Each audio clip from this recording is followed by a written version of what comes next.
To the north of the Ganga was the great kingdom Kosala, made fertile by the river Sarayu.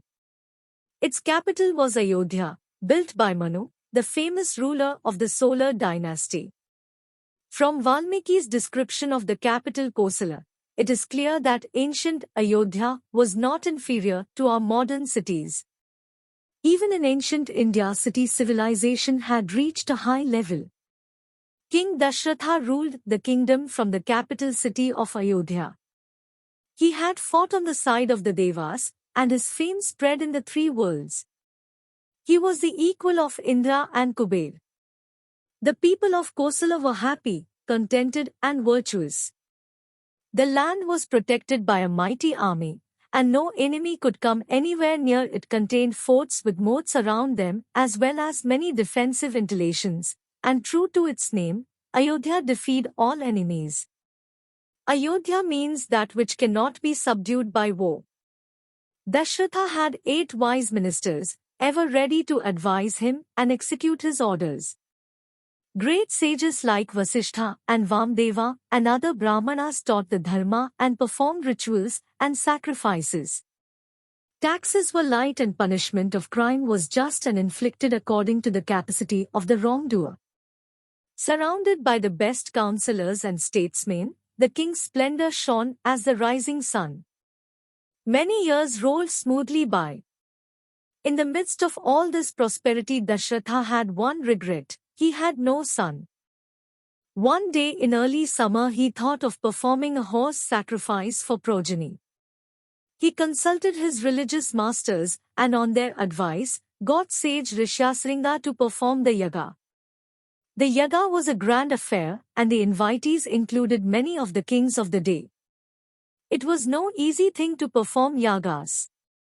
The location and erection of the sacrificial platform had to be attended to in detail strictly according to prescribed rules. There were experts whose guidance was sought in arranging things. It meant the building of a new camp city, capable of accommodating tens of thousands and providing hospitality and entertainment for the invitees who included the princes and sages of the land. In short, yagas in those days were something like our present-day state-sponsored big-scale conferences and exhibitions. When all arrangements were complete, the ceremonies were set in motion strictly as enjoined by the Shastras. Contemporaneously with the yaga in Ayodhya, there was a conference of the Devas in heaven. The Devas complained to Lord Brahma that Ravana, king of the demons, drunk with the power acquired by the boon granted to him by Brahma, was causing them untold misery and hardship. They represented to Brahma, "It is beyond our capacity to subdue, conquer or kill Ravana. In the security of your boon, he has grown wicked and insolent and ill-treats all, even women. His desire is to dethrone Indra. You are our only refuge, and it is for you to devise a method by which Ravana can be slain and his despotism ended." Brahma knew that he had granted to Ravana the boon prayed for by him, that he should be invulnerable and invincible against Devas, Asuras, Gandharvas and other such beings.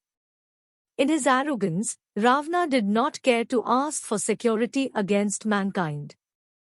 As Brahma revealed this fateful omission, all the gods rejoiced and turned to Vishnu. Absolutely surrendering themselves to Hari, the Devas begged him to be born as a man and put an end to Ravana and his atrocities. Hari agreed and assured the Devas that he would be born as 4 sons of King Dashratha, who was then performing a sacrifice for progeny. As the ghee was poured into the fire and the flames shot up to meet it, from out of the flames came a majestic figure, resplendent like the noonday sun, holding a ball of gold. Calling King Dashratha by his name, the figure said, "The Devas are pleased with you and are answering your prayer. Here is payasam sent by the gods for your wives. You will be blessed with sons if they drink this divine beverage." With joy unbounded, Dashratha received the ball as he would receive a child and distributed the payasam to his 3 wives, Kausalya, Sumitra and Kaikeyi. He asked Kausalya to drink a half of the payasam and he gave a half of what remained to Sumitra. Half of what was then left was drunk by Kaikeyi, and what remained was given to Sumitra again. Dashratha's wives were happy, even as a beggar suddenly coming upon buried treasure. And in due course all of them were expectant mothers.